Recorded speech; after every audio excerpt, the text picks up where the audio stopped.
يا ذا الأسماء الحسنى يا خالقنا غفرانا نسألك وأنت الأسماء نأمل عفوك سبحانا يا خالقنا يا رب لعبيدك أنر الدرب.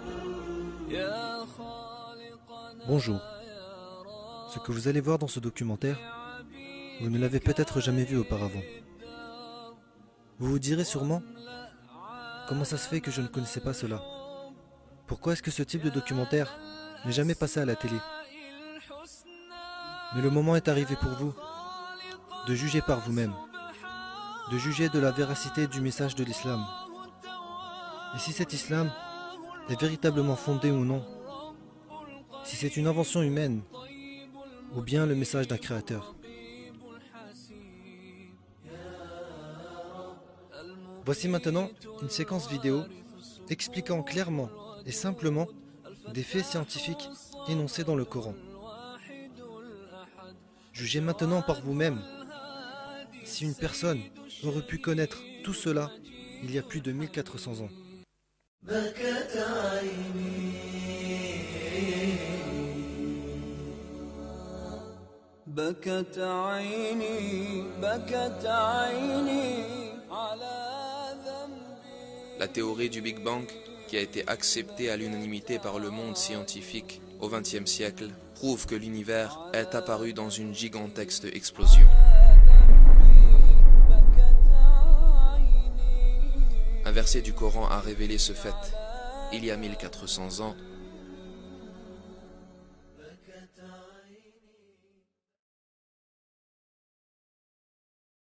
أولم ير الذين كفروا أن السماوات والأرض كانتا رتقا ففتقناهما وجعلنا من الماء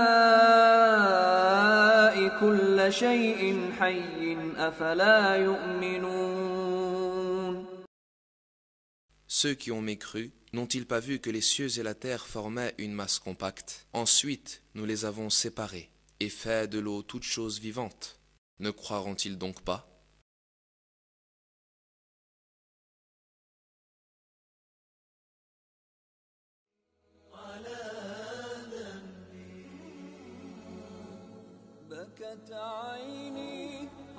Le mot ratq, qui est traduit par former une masse compacte, signifie en arabe mélanger, fusionner dans le langage courant.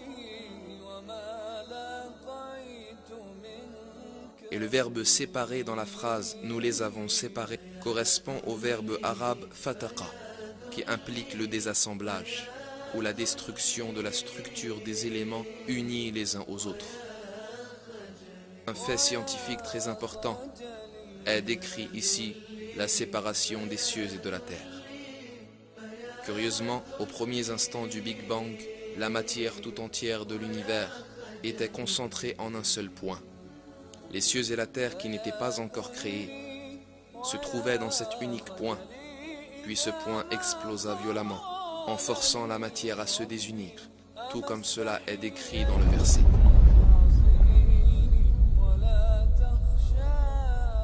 Les gens vivant il y a 14 siècles ne possédaient bien sûr pas les connaissances scientifiques ou la technologie leur permettant de savoir que la Terre, le Soleil, la Lune et les étoiles, tout ce qu'ils voient ou tout ce qui est invisible dans le ciel étaient initialement unis en un seul point.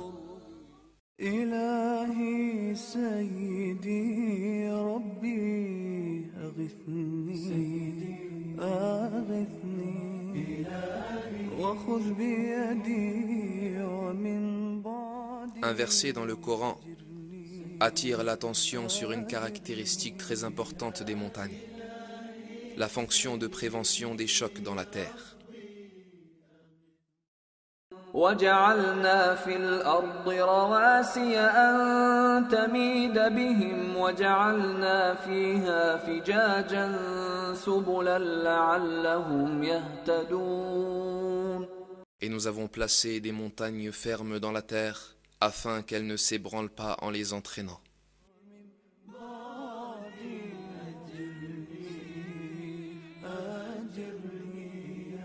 Et la géologie confirme aujourd'hui cette caractéristique des montagnes. Autrefois, on pensait que les montagnes étaient de simples protubérances s'élevant à la surface de la Terre. Cependant, au XXe siècle, les scientifiques ont réalisé que ce n'était pas le cas.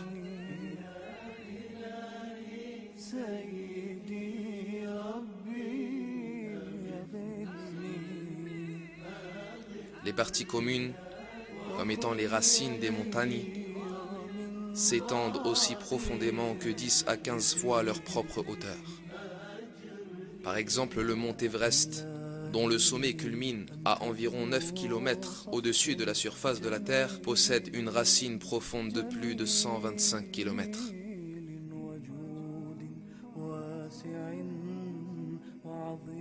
Les montagnes apparaissent suite au mouvement et aux collisions des plaques massives formant la croûte terrestre. Quand deux plaques entrent en collision, la plus solide glisse sous l'autre et celle du dessus se tord et forme des hauteurs et des montagnes. La couche du dessous avance dans les profondeurs et forme une extension profonde vers le bas.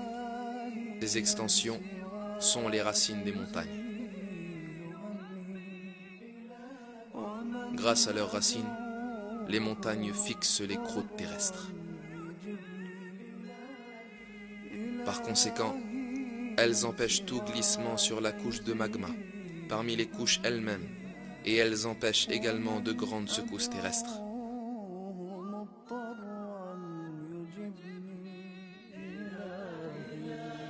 Avec ces caractéristiques, les montagnes peuvent être comparées à des clous maintenant des planches de bois ensemble.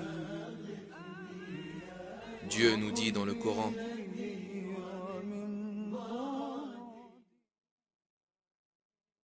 ألم نجعل الأرض مهادا والجبال أوتادا. N'avons-nous pas fait de la terre une couche et placé les montagnes comme des piquets?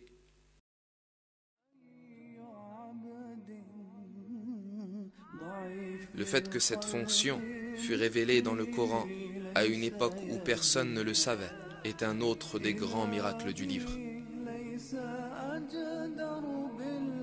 S'il n'y avait pas l'effet fixant des montagnes, le sol ne tiendrait pas à la surface de la terre, l'eau ne s'accumulerait pas dans le sol, aucune plante ne pousserait.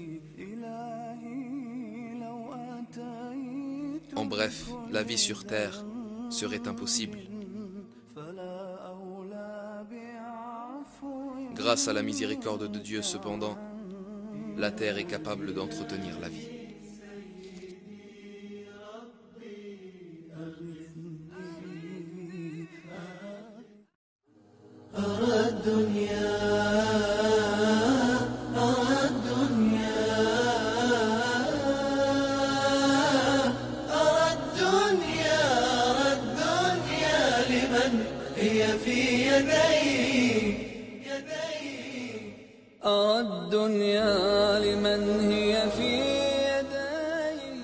Il existe plus de 100 milliards de galaxies dans l'univers visible. Et chaque petite galaxie contient approximativement 1 milliard d'étoiles. De plus, chaque grande galaxie en contient plus d'1 trillion. Beaucoup de ces étoiles possèdent des planètes, et un grand nombre de ces planètes possèdent des satellites. Tous ces corps célestes suivent des chemins et des orbites très finement calculées depuis des millions d'années. Les étoiles, les planètes et les satellites tournent tous autour de leur propre axe, et ils tournent également avec le système duquel ils font partie.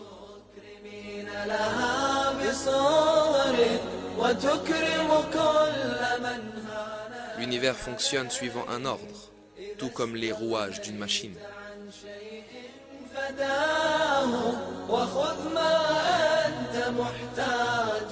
Le mouvement des corps célestes dans leur orbite est basée sur un réglage très fin, à tel point que leur déviation dans leur chemin peut avoir des conséquences drastiques qui peuvent sonner la fin du système complet. Par exemple, les conséquences d'une déviation de la course de la Terre de simplement 3 mm ont été décrites ainsi.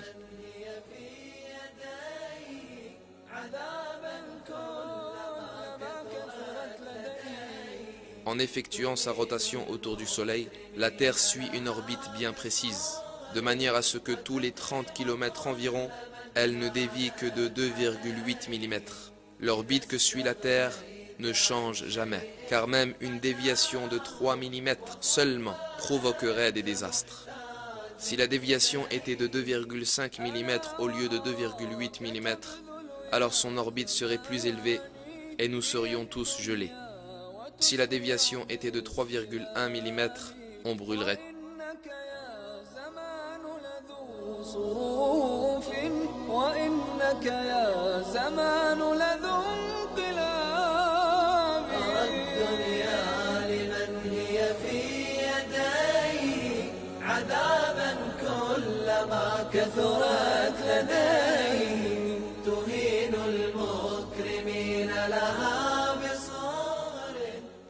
Ces faits n'ont été découverts que grâce à des recherches en astronomie au XXe siècle.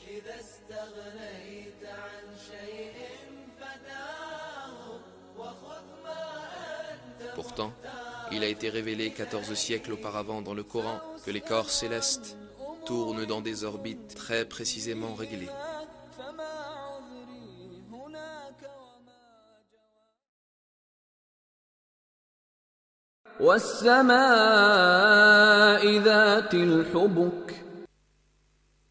Par le ciel aux voies parfaitement tracées.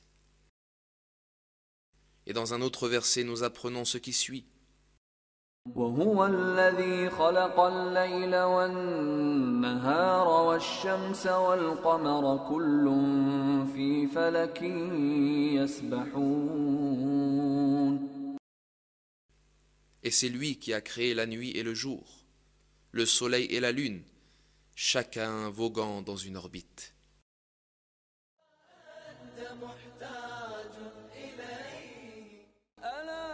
Selon les calculs des astronomes, le soleil se déplace le long d'un chemin appelé l'apex solaire dans le chemin de l'étoile Vega. De la même manière qui est révélé dans le Coran,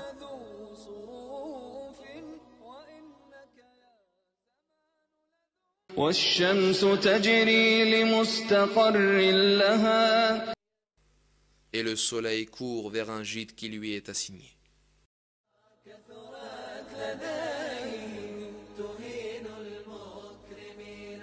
À l'époque de la révélation du Coran, l'humanité ne possédait aucun télescope pour scruter l'espace lointain à des millions de kilomètres de distance, ni des technologies d'observation ou la science moderne de la physique et de l'astronomie.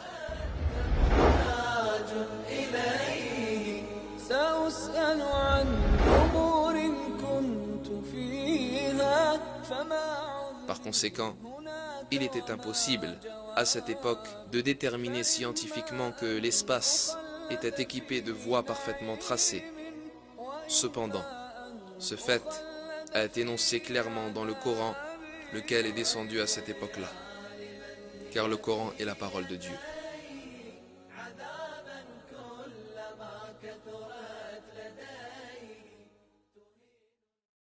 فرش التراب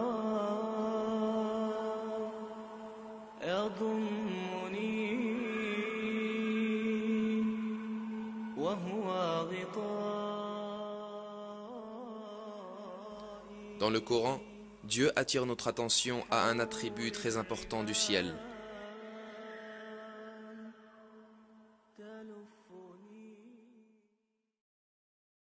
وجعلنا السماء سقفا محفوظا وهم عن آياتها معرضون.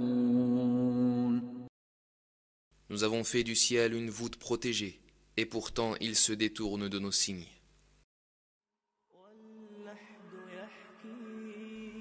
La nature protectrice du ciel révélée dans le Coran n'a été découverte qu'à notre époque. L'atmosphère autour de la Terre nous protège de dangers mortels, détruisant de nombreux météores, grosses et petites. Lorsqu'ils s'approchent de la Terre, elles les empêchent de tomber sur Terre et de blesser les êtres vivants.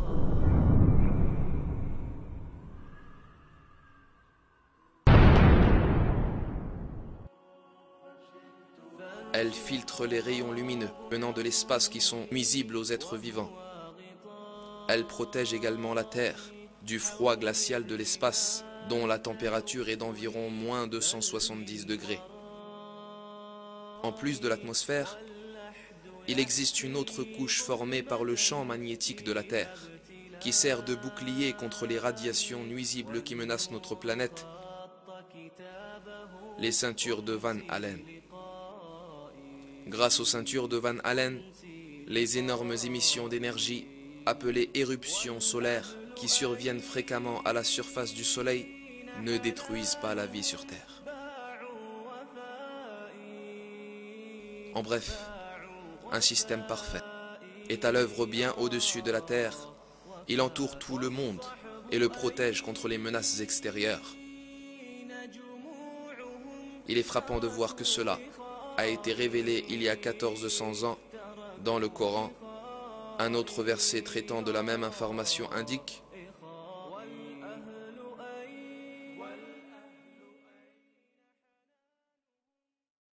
الذي جعل لكم الأرض فراشا والسماء بناء وأنزل. C'est lui qui vous a fait la terre pour lit et le ciel pour toit.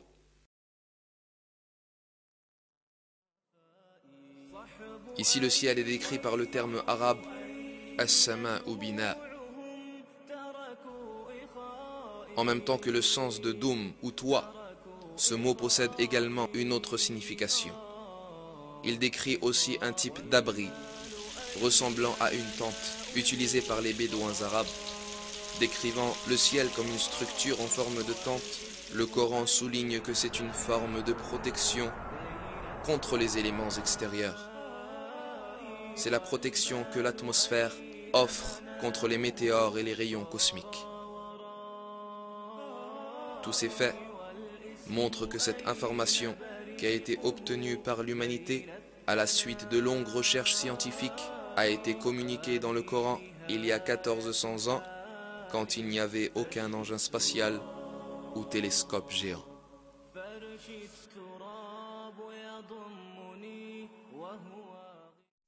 لا عاد تصرخ تنادي وانت بذا الهجر بادي لقلبك انه جمادي تسمع لقال وقيل.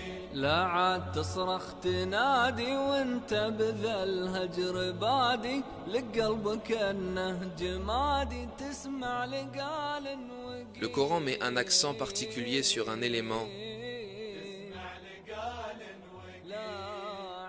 le fer. Dans la sourate Al-Hadid, signifiant le fer, on apprend ce qui suit.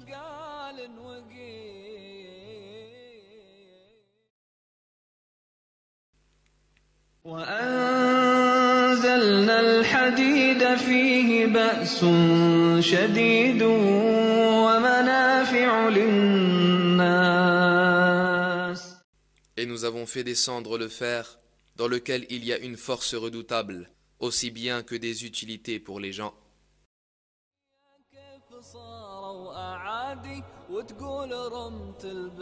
On peut penser que le mot « anzalna » traduit par « nous avons fait descendre » et utilisé pour le fer dans le verset puisse avoir un sens métaphorique pour expliquer que le fer a été accordé pour le bénéfice des hommes.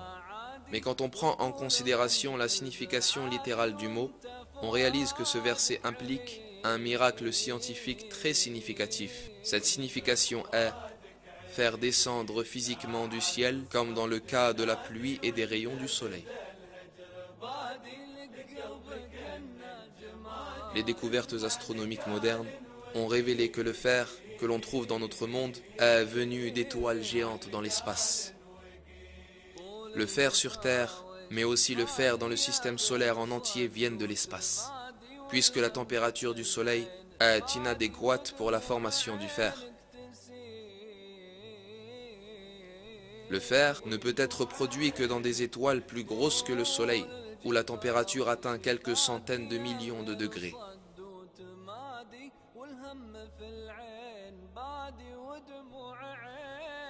Quand la quantité de fer excède un certain niveau dans une étoile, celle-ci ne peut plus s'en accommoder et elle finit par exploser en ce qu'on appelle une nova ou supernova.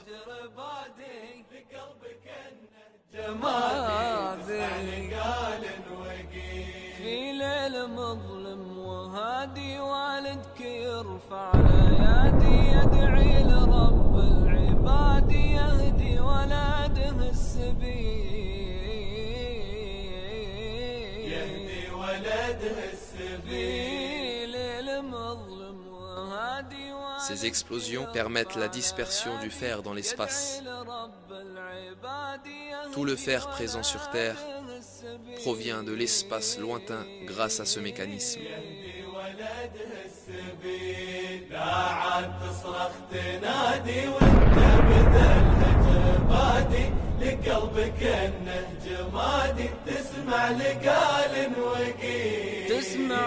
En d'autres mots, le fer est descendu sur Terre. Comme nous l'apprend le verset, il est clair que cette information n'a pas pu être établie au 7e siècle, quand le Coran fut révélé.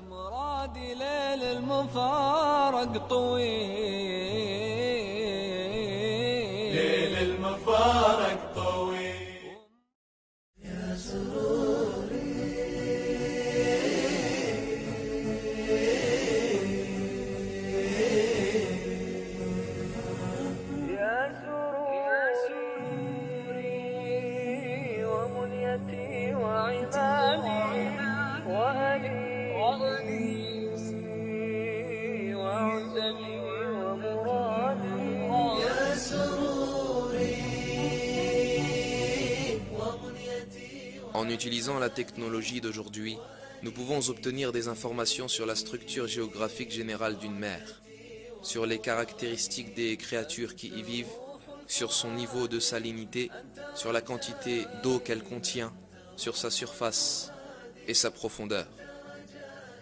Les embarcations sous-marines avancées et divers appareils spécialisés jouent un rôle important dans la découverte de ces informations.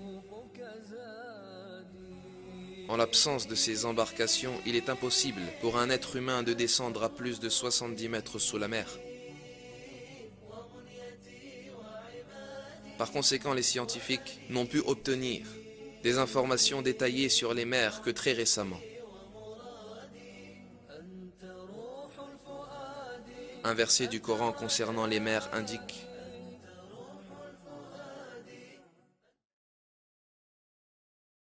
أو كظلمات في بحر لجي يغشاه موج من فوقه موج من فوقه سحاب ظلمات بعضها فوق بعض إذا أخرج يده لم يكد يراها. Les actions des mécréants sont encore semblables à des ténèbres sur une mer profonde. Des vagues la recouvrent, vagues au-dessus desquelles s'élèvent d'autres vagues, sur lesquelles il y a d'épais nuages. Ténèbres entassées les uns au-dessus des autres. Lorsque quelqu'un étend la main, il ne la distingue presque pas.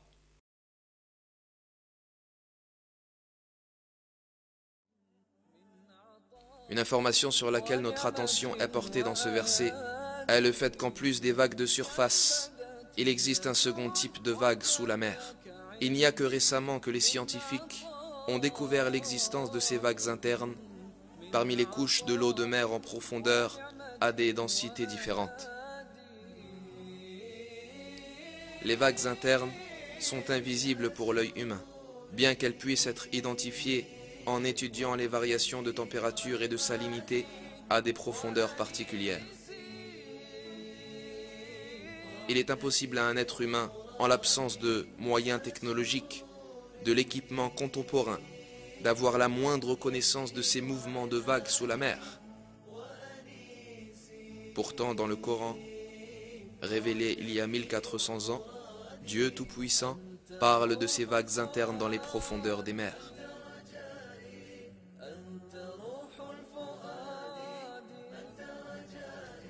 Le fait que cette information se trouve dans un verset, à une époque où les hommes n'avaient pas l'occasion de plonger sous les mers et de mener des recherches, démontre clairement, et une fois encore, que le Coran est la parole de Dieu.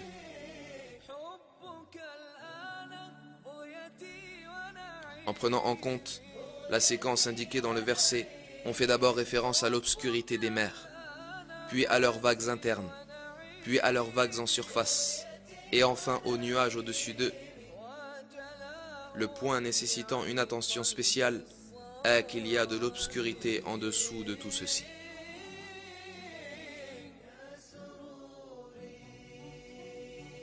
En réalité, les recherches employant la technologie actuelle ont montré que la lumière ne peut descendre à plus de 200 mètres sous la surface, et qu'une obscurité totale l'emporte après 1000 mètres.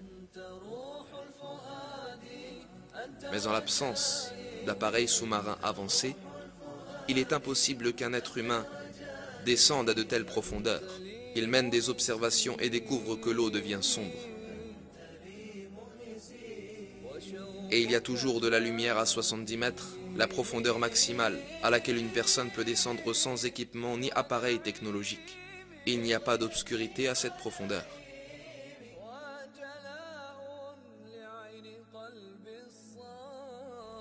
Il était donc impossible qu'au 7e siècle, quand le Coran fut révélé, que des hommes aient pu plonger sans appareil spécial ni bouteille d'oxygène et aient pu découvrir l'obscurité des mers. Le fait que l'obscurité des mers soit révélée dans le Coran est un autre de ces miracles scientifiques.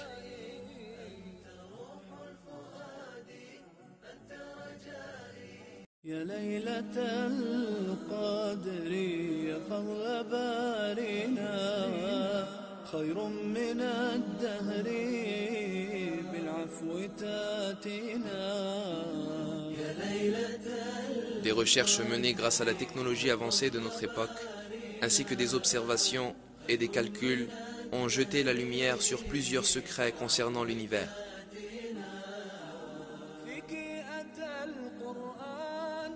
Un de ces secrets est qu'il s'étend constamment.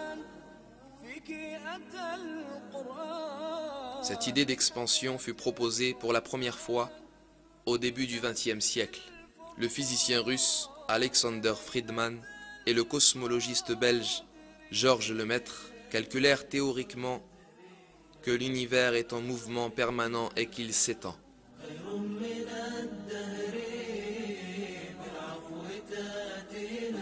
Ce mouvement fut confirmé par l'utilisation de données observationnelles en 1929. Pendant qu'il observait le ciel avec un télescope, l'astronome américain Edwin Hubble découvrit un fait surprenant. Les étoiles et les galaxies s'éloignaient constamment les unes des autres. Cette découverte est considérée comme l'une des plus importantes dans l'histoire de l'astronomie. Un univers où toutes les choses s'éloignent constamment les unes des autres implique un univers en expansion constante.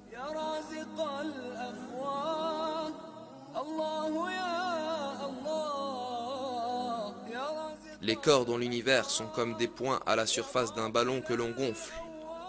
De la même manière que plus l'on gonfle le ballon et plus les points à sa surface s'éloignent les uns des autres. Les corps célestes s'éloignent aussi les uns des autres au fur et à mesure que l'univers s'étend.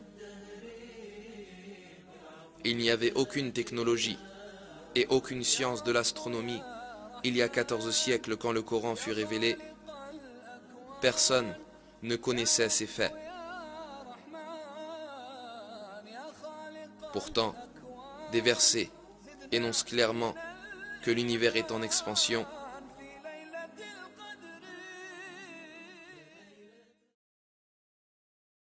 والسماء بنيناها بأيد وإنا لموسعون. Le ciel, nous l'avons construit par notre puissance et nous l'étendons constamment dans l'immensité. Écoutez maintenant attentivement les paroles de ces savants. Chacun ayant reçu des textes coraniques dans son domaine de spécialisation, afin de les étudier. On leur pose ensuite ces questions. Qu'en pensez-vous? Est-ce que cela peut provenir d'un être humain?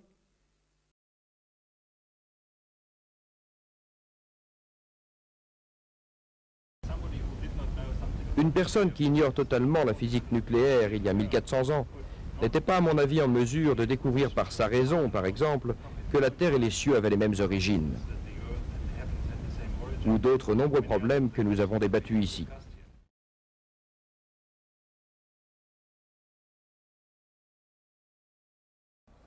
Cette description est une chose extrêmement difficile. C'est pour cela qu'il est certain qu'il ne s'agit pas de simple sens humain.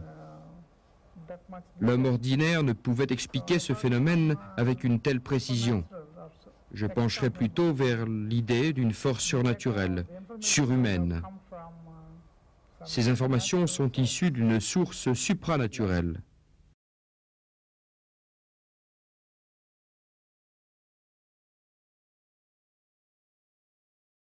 J'ai présenté mes études et je suis convaincu que tout ce qui a été dit dans le Coran il y a 1400 ans ne peut être qu'exact et peut être prouvé par les moyens scientifiques.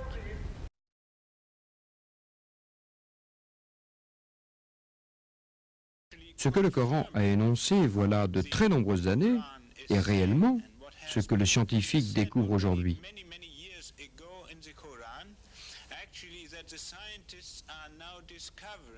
Il est important, pendant ce congrès, de communiquer ces données à toutes les nations.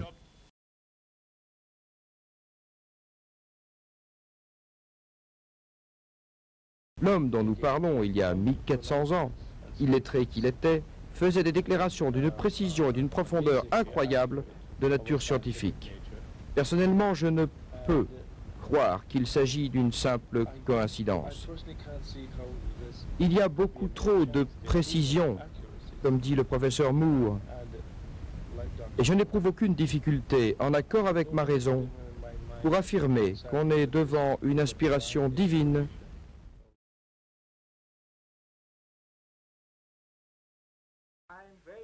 Je dis que je suis très impressionné par la découverte de la vérité dans le Coran.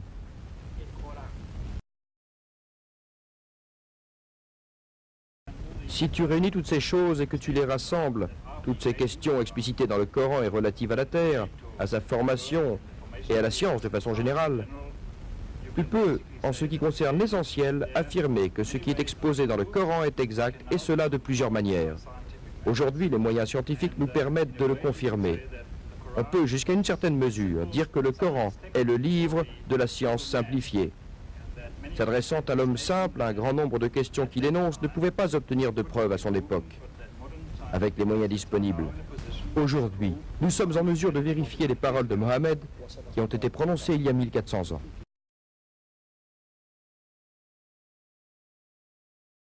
De nombreuses études et recherches effectuées sur le Coran et le Hadith au cours des 4 dernières années ont permis d'aboutir à une classification des embryons humains qu'on peut conseiller comme impressionnante.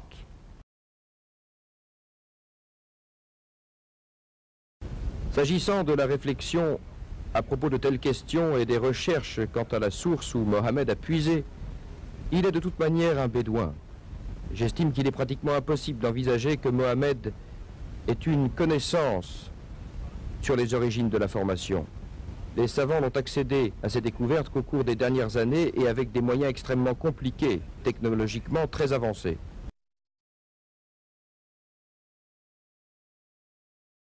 Je trouve très impressionnant qu'il y ait dans les versets du Coran ce type de données.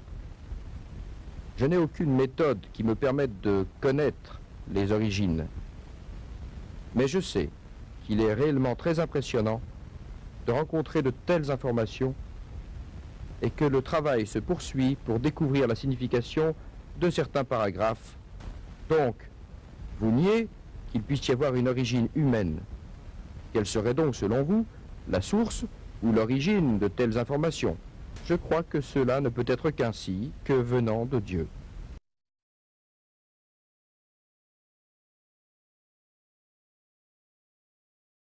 La seule conclusion sensée est que ces descriptions ont été révélées à Mohammed, paix et bénédiction sur lui, par Dieu. Mohammed ne pouvait connaître de tels détails parce qu'il était illettré et par conséquent ne pouvait avoir de formation scientifique.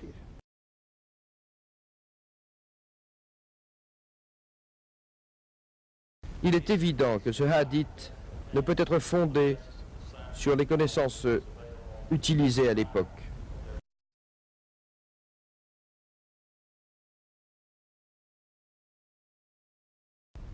Ce que l'on vient de voir mérite l'attention. Il est possible qu'il n'y ait pas de place à une explication scientifique. Il pourrait y avoir une autre chose qui dépasse notre perception.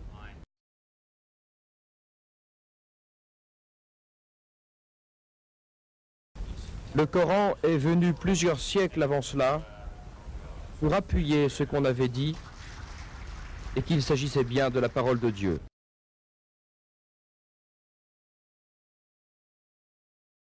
Je n'ai trouvé aucune difficulté à l'admettre. Comment croyez-vous à Mohammed alors que vous avez foi en Jésus, lui a-t-on dit. Je crois qu'ils sont issus de la même école, a dit le professeur Moore.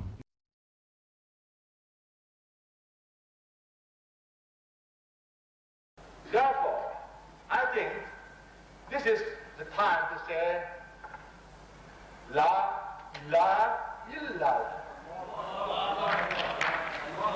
There is no God. Il n'est d'autre Dieu que Dieu et Mohammed est son prophète. Rasulullah. Muhammad is messenger of Allah. Passons maintenant à la troisième partie de ce film. Vous allez lire des paroles de grandes personnalités, qu'ils soient des philosophes, ou bien des penseurs, ou des scientifiques, ou des écrivains, ou des empereurs. Lisez attentivement ce qu'ils ont dit. طلع البدر علينا من ثنيات الوداع وجب الشكر علينا ما دعا لله داع أيها المبعوث فينا جئت بالأمر المطاع جئت شرفت المدينة مرحبا يا خير داع طلع النور المبين نور خير المرسلين نور أمن وسلام نور حق ويقين سقه الله تعالى رحمة للعالمين فعلى البر شعاع وعلى البحر شعاع البدر علينا من ثنيات الوداع وجب الشكر علينا ما دعا لله داع أيها المبعوث فينا جئت بالأمر المطاع جئت شرفت المدينة مرحبا يا خير داع مرسل بالحق جاء نطقه وحي السماء السماء قوله قول فصيح يتحدى البلغاء فيه للجسم شفاء فيه للروح دواء أيها الهادي سلاما موعى القرآن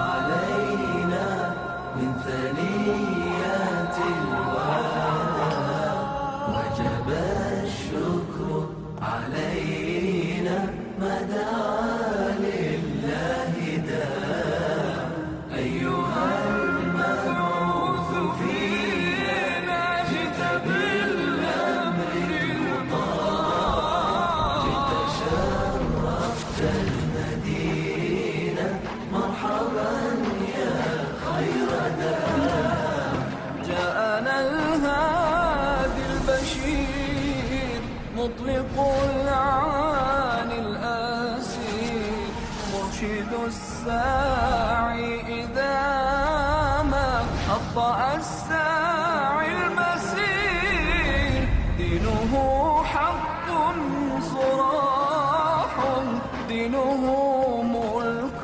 كبير هو في الدنيا نعيم وهو في الأخرى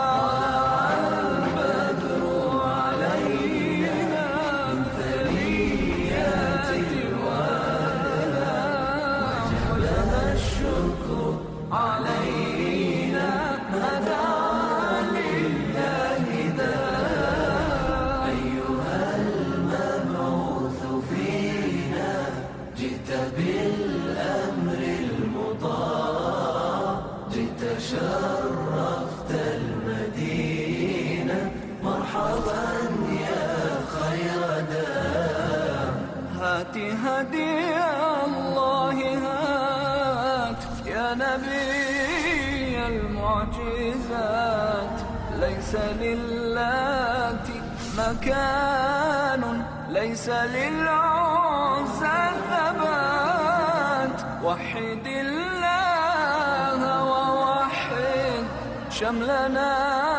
بعد الشتات أنت ألفت قلوبا شفها طول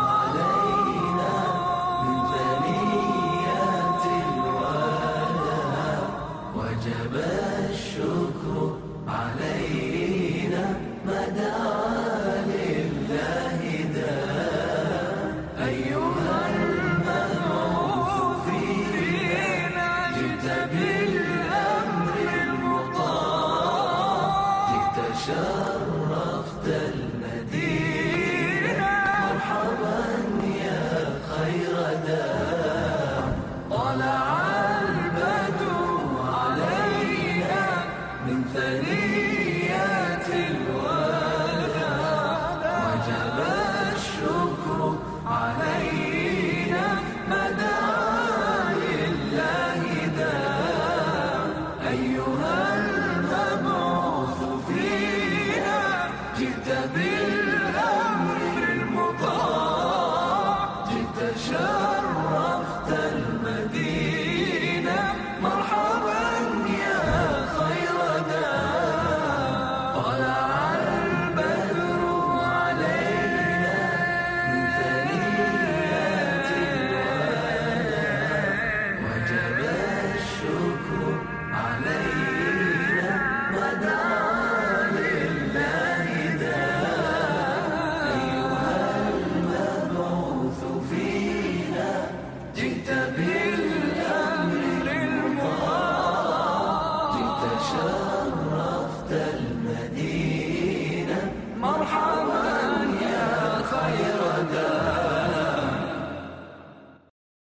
أضفيت على الحسن العبقى فالورد تضوع واعتنقا حسن يا رب لنا الخلقا طهره فلا يحوي نزقا أضفيت على الحسن العبقا فالورد تضوع واعتنقا حسن يا رب لنا الخلقا طهره فلا يحوي نزقا واجعله يقلد في صبر للهادي في حسن خلقا حسن يا رب لنا الخلقا فالعبد بأخلاق سبقا أضفيت على الحسن العبقا فالورد تضوع واعتنقا حسن يا رب لنا الخلقا طهره فلا يحوي نزقا